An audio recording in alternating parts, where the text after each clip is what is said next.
Really deep into Aldous Huxley's Brave New World Revisited. Oh, a classic. It is, right. And you know what's so fascinating about this book is that it's actually a follow-up to his even more famous dystopian novel, Brave New World, which he wrote way back in 1931. Right.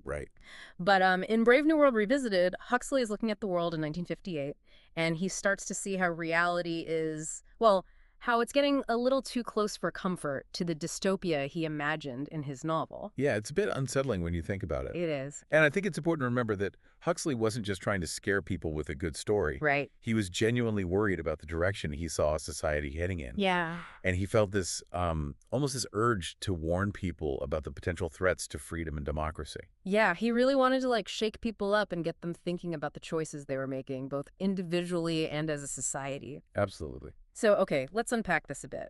One of the first things Huxley jumps into is this idea of overpopulation. He basically calls it the biggest problem facing humanity. Yeah, the elephant in the room. The elephant in the room, exactly. And he was really ahead of his time on this. He was, and he used some pretty striking statistics to make his point. Yeah, what were some of those? Well, he said that the population increase in just 4 years during his time was equal to the entire U.S. population. Wow. Can you imagine? That's a lot of people. It's mind-boggling. And this was back in the 50s. Right. So you can only imagine how much worse it's gotten since then. It's a point that's hard to ignore, and it's actually more relevant now than ever. Absolutely. What Huxley was getting at is that this kind of unchecked growth puts an enormous strain on resources. Right. More people, more mouths to feed, more demand for everything. Exactly. Think about it.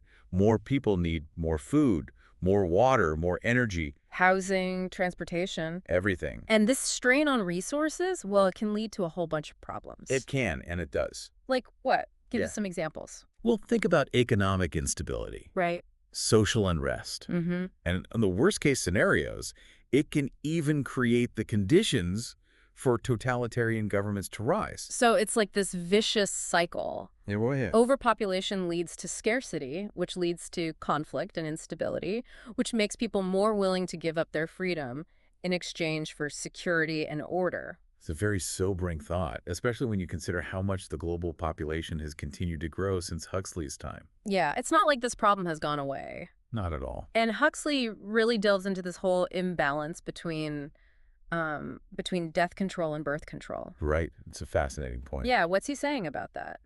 Well, he argues that controlling death rates is relatively straightforward. Okay. Like, we've gotten pretty good at that as a species. We have? Sanitation, healthcare, and voila, fewer people die. Makes sense. But managing birth rates, that's a whole different ballgame. A whole different ballgame. Why is that? Well, it involves widespread education. Right.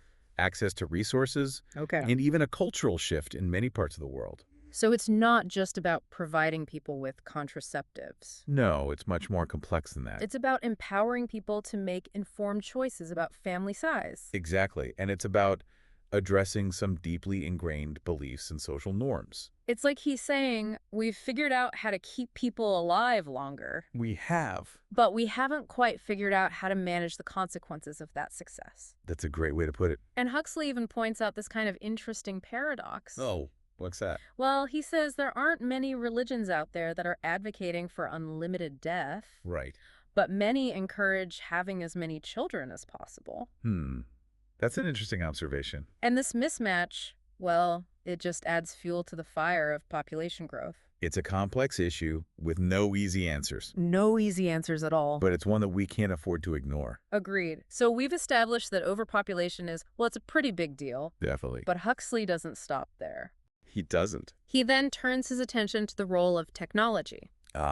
Technology, always a double-edged sword. It is, isn't it? And Huxley was very aware of that. He was. He makes it clear that he's not against progress. No, not at all. In fact, he acknowledges the incredible achievements of technology, especially in areas like mass production and distribution. Right.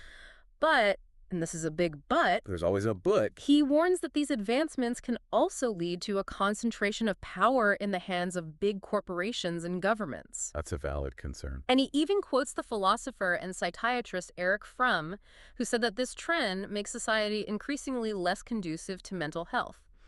Interesting. And Fromm went on to say that it can turn people into automata. So it's like technology, while intended to improve our lives, can actually end up dehumanizing us. That's the core of Huxley's argument, yeah. A powerful idea. And he uses the decline of the little man as an example. The little man. Yeah, he's talking about the small business owner, the mom and pop shops. Right.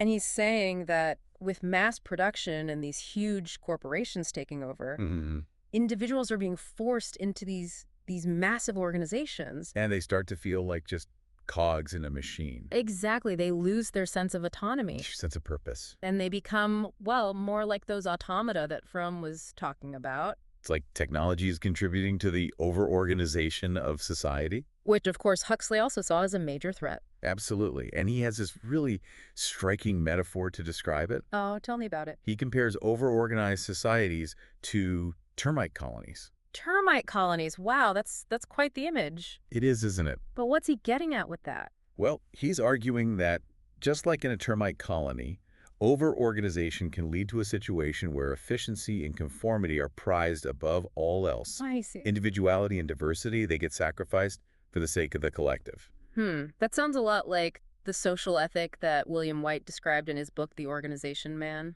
You're right. White talked about how values like adjustment and teamwork and group loyalty were becoming more and more dominant. Right. But at the expense of individual creativity and critical thinking. Exactly. And what's so concerning is that these values, while seemingly positive on the surface, Yeah, they sound good. they can actually be used to subtly control people. I see what you mean.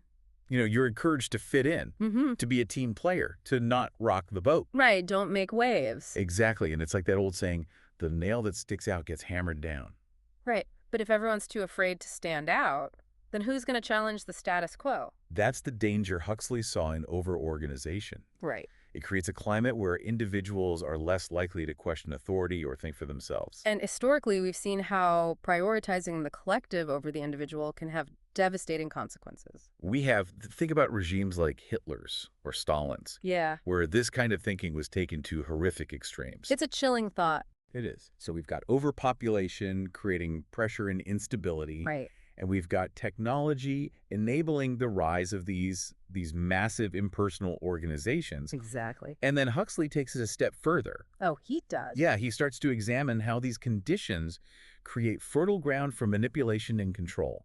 That's a fascinating area to explore. It is, and he goes really deep into the art of persuasion. And he analyzes how propaganda techniques are used to sell us everything. Everything. From toothpaste to, as he puts it, tyranny. Wow. So from the mundane to the truly sinister. Exactly. And he draws this really interesting contrast between what he calls democratic Dr. Jekyll, Okay. who uses rational discourse to persuade, Right. Appealing to logic and reason. and the anti-democratic Dr. Hyde. Okay. Who's he? Well, he's the one who employs what Huxley calls motivation analysis. Motivation analysis. What's that? It's basically the dark side of advertising. Ah, I see. It's about understanding people's underlying motivations and desires. Their fears and insecurities, and then using that knowledge to craft messages that bypass their rational minds and appeal directly to their emotions. So it's like playing on people's subconscious desires. That's exactly what it is. And is he saying that we're not always in control of our own decisions? That's a key part of his argument, yeah. That we can be swayed by forces we're not even aware of? That's the scary part, right? It is. And he provides this really compelling example from his own travels. Oh, I'd love to hear it. He observed how German aspirin companies in Guatemala were using images of the Holy Trinity on their calendars to appeal to the religious sensibilities of the indigenous population. Wow, that's pretty clever. It is, isn't it? But also kind of manipulative. It is, but it's effective. It is. And Huxley argues that this kind of persuasion by association. Persuasion by association. Yeah, it's incredibly effective. How so? Well, it allows propagandists to tap into deeply held beliefs and values to influence people's perceptions and behavior. So they're basically piggybacking on something that people already trust and respect, Exactly. and using that to sell their product or their idea. And it's not just about visuals, right? Oh, is there more? Yeah. Huxley also talks about the power of music as a tool of persuasion. Ah, music, that makes sense. He uses the singing commercial as an example. Okay. And he argues that even nonsensical lyrics can become powerful when they're set to a catchy tune. Like those jingles that get stuck in your head. Exactly. You can't get them out. And you don't even know what they're selling half the time. But you remember the tune. It's amazing how our brains work. It is. And it raises this kind of unsettling question. What's that? Can we really separate our enjoyment of something like music from the message it's trying to convey? That's a good question. Are we more susceptible to persuasion when it's delivered in a way that we find pleasurable or entertaining? That's something to think about. It is, and Huxley doesn't stop there. Oh, no. He goes on to delve into a much darker and more disturbing topic: brainwashing. Brainwashing. Yikes. Yeah, buckle up. Things are about to get intense. I'm ready. Let's dive in. So brainwashing, huh? Where does Huxley even begin with that? Well, he starts by taking us back to the lab, believe it or not, with those famous experiments by Pavlov. Pavlov's dogs, right? Exactly, the ones where he conditioned dogs to salivate at the sound of a bell. I remember learning about that in psychology class. Yeah, it's classic conditioning, but what's really interesting is that Huxley uses these experiments to illustrate how easily behavior can be manipulated, not just in animals, but in humans too. That makes sense. And he goes on to explain how these findings about conditioning were actually applied to soldiers during the World Wars. Oh, wow. Really? I didn't know that. Yeah, you know the soldiers suffering from shell shock, or what they used to call battle fatigue? Right, right.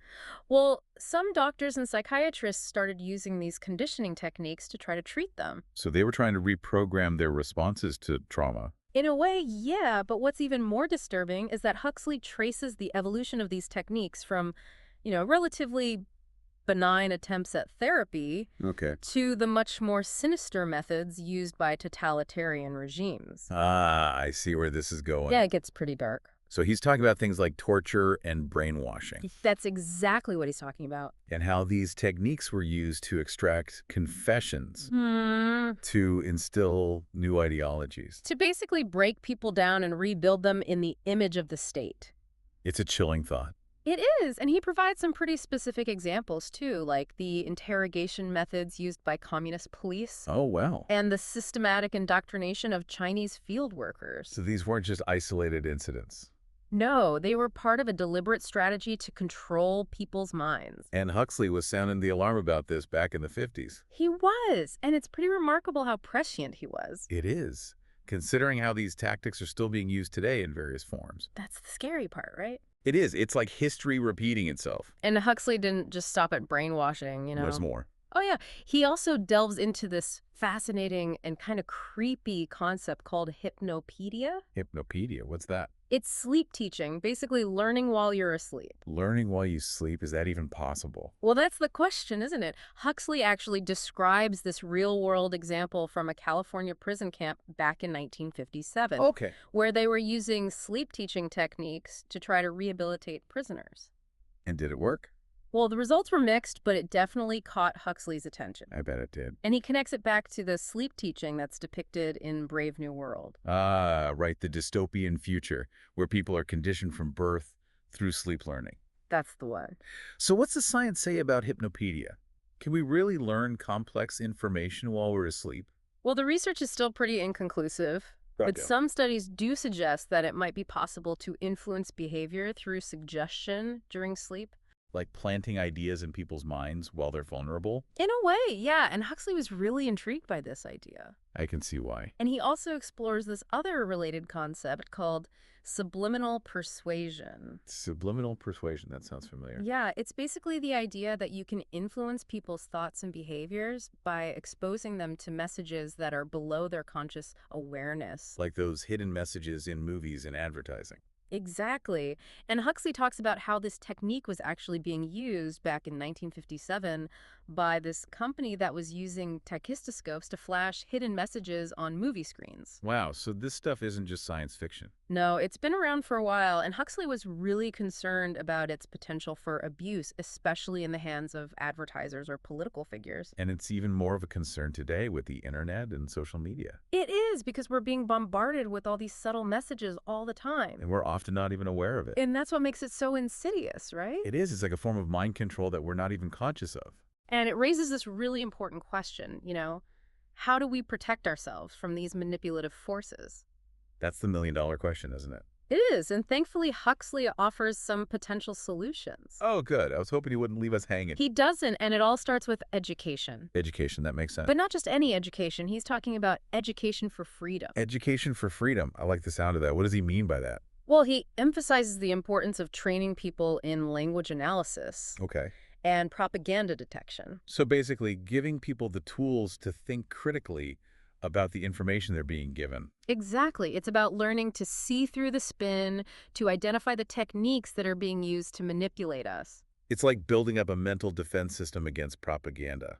That's a great way to put it, and Huxley also stresses the importance of instilling values that support a free and democratic society. Like what kinds of values? Well, things like respect for individual freedom, Okay. empathy and compassion for others, and of course, a love of intelligence and critical thinking. So it's not just about acquiring knowledge, it's about developing a certain mindset. Exactly. It's about cultivating a spirit of inquiry, a willingness to question what we're told and to think for ourselves. That sounds like a pretty tall order. It is, but Huxley believed it was essential. And I think he was right. So we've got overpopulation, we've got technology being used for control rather than liberation, we've got these really sophisticated methods of persuasion and manipulation. It can all feel a bit overwhelming, to be honest. It can. It's easy to feel powerless in the face of all of this. But Huxley wouldn't want us to give up hope, would he? No, I don't think so. He actually offers some practical suggestions, some concrete things we can do to push back against these trends. Oh, that's good to hear. Like what? Well, he tackles the issue of over-organization head-on. Okay. He argues that we need to break down those giant impersonal structures into smaller, more manageable groups. So the decentralizing power, giving people more control over their own lives. Exactly. He was a big proponent of localism, of empowering communities to make their own decisions. That makes a lot of sense. It does, doesn't it? And it's something that we're actually seeing happening in a lot of places today. You're right. There's this growing movement towards localism, towards sustainability, towards community-based solutions. And it's really inspiring to see because it's like people are taking back control. They are. They're saying, we're not going to wait for the government or big corporations to fix things. We're going to do it ourselves. And that's really the spirit that Huxley was trying to encourage. It is. It's about taking responsibility, about being proactive, about shaping the world we want to live in. Okay, so what about overpopulation? Any solutions for that? Well, Huxley was very clear that reducing the birth rate is crucial. Right. But how do we do that without infringing on people's rights? That's the tricky part, isn't it? Huxley advocated for widespread access to birth control and family planning resources. Okay. But he also recognized that it's not just about providing access to contraceptives. Right. It's about education. It's about changing social norms. Exactly. It's about empowering people to make informed choices about family size. And that's a long-term project. It is. It requires a lot of effort and a lot of patience. But it's a necessary one if we want to avoid the kind of dystopian future that Huxley was warning about. I agree. And it's a conversation that we need to be having. Absolutely. So we've talked about over-organization. We've talked about overpopulation. What about all those advancements in technology that seem to be making manipulation easier and more sophisticated? Right. That's a big one. Is there any way to control that, to prevent technology from being used against us? Well, Huxley believed that we need to be proactive about regulating these technologies. Okay, so not just letting the free market run wild. Exactly. He even suggested that we might need new laws to protect people's minds from manipulation. Laws to protect our minds, that's a really interesting idea. It is, isn't it? It's like saying that we need to treat our mental health with the same seriousness that we treat our physical health. Because our minds are just as vulnerable to harm as our bodies. Absolutely. And Huxley was especially concerned about things like subliminal advertising and sleep teaching. Those are the ones that really get under your skin Yeah. because you're not even aware that you're being influenced. Right, and that's what makes them so dangerous. So it's not about rejecting technology outright. No, not at all. It's about using it wisely and responsibly. Exactly. And putting safeguards in place to protect ourselves from its potential misuse. And that requires awareness, it requires critical thinking, And it requires a willingness to hold those in power accountable. because we can't just blindly trust that they have our best interests at heart. Unfortunately not. So we've covered a lot of ground here, and it's a lot to process, to be honest. It is. Huxley really lays out a pretty bleak picture of the future. He does, but I also sense this glimmer of hope in his message. I do too. It's like he's saying, yes, things are heading in a dangerous direction, but it's not inevitable. We're not powerless. We can still choose a different path. That's a powerful message. It is, and it's a message that I think we all need to hear.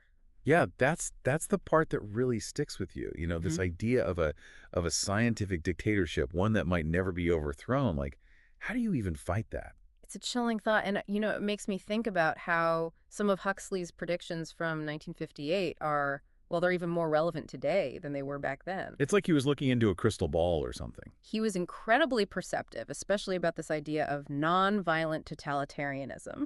Nonviolent totalitarianism, that sounds like an oxymoron. It does, doesn't it? But Huxley predicted that even in societies that appear democratic on the surface, the combination of overpopulation, overorganization, and these advanced methods of mind control could lead to a really subtle, pervasive, and incredibly difficult to resist form of tyranny. It's like being trapped in a velvet cage. That's a great analogy. It's comfortable, it's even beautiful maybe, but you're still trapped. And you might not even realize you're trapped. That's the scariest part. It is. It's like this creeping sense of unease, this feeling that something's not quite right, but you can't quite put your finger on it. And Huxley believed that one of the key ingredients in this type of control is the constant distraction that modern life offers. Distraction. Yeah, he talks about that a lot in Brave New World, right? He does. The citizens in that world they're basically pacified with endless entertainment and diversions. It keeps them from thinking too deeply about the world around them. It's like that old saying, bread and circuses. Keep people fed and entertained, and they won't cause any trouble. Exactly. And Huxley saw this happening in his own time with the rise of mass media. Right, especially television. He was really worried about television, wasn't he? He was. He saw its potential to become a tool for propaganda and distraction, and this was back in the 50s. Can you imagine what he would say about the internet and social media today? Oh, man. I don't even want to think about it. It's a whole other level of distraction, a whole other level of potential for manipulation. We're constantly bombarded with information, with entertainment, with advertising. It's like drinking from a fire hose. It is, and it's harder than ever to sift through all the noise and figure out what's real, what's important, what actually matters. So how do we navigate this world? How do we stay true to ourselves and resist these manipulative forces that are all around us? Well, Huxley gives us some guidance. He stresses the importance of education, of critical thinking, of questioning authority. But he also talks about the need to create a society that champions those values. Well, it does. It's not enough to just work on ourselves individually. We need to build a culture that values freedom, that values critical thinking, that values personal responsibility. So it's like a two-pronged approach. Yeah, we need to work on ourselves from the inside out, and we need to work on society from the outside in. It sounds like a huge undertaking. I mean, where do we even begin to create that kind of culture? Well, it starts with small acts of resistance. You know, questioning the information we're given, supporting independent media, engaging in thoughtful conversations with friends and family, getting involved in our community. So it's not about waiting for some big revolution or some charismatic leader to come and save us. No, it's about each of us taking responsibility for building the world we want to live in, starting right now, in our own lives and in our own communities. That's a really empowering thought, It's a reminder that we're not just passive bystanders in the unfolding of history.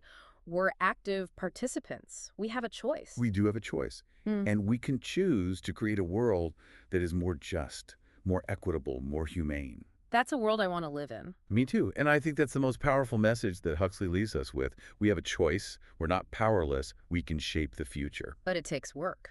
It does. It requires awareness. It requires courage. It requires a commitment to action. And it requires us to never give up hope. That's right, because the future isn't something that just happens to us. It's something we create. Well said. This deep dive it's been really eye-opening. I feel like I've gained a whole new understanding of the challenges we face and what we can do to create a better world. It's been a pleasure discussing these ideas with you. And for everyone listening out there, I hope you feel inspired to take action, to embrace your freedom, to think critically, and to never stop questioning. Because as Huxley reminds us, the future is in our hands. That's a great note to end on. Thanks for joining us for this deep dive into Brave New World Revisited. And until next time, keep thinking, keep questioning, and keep creating the world you want to see.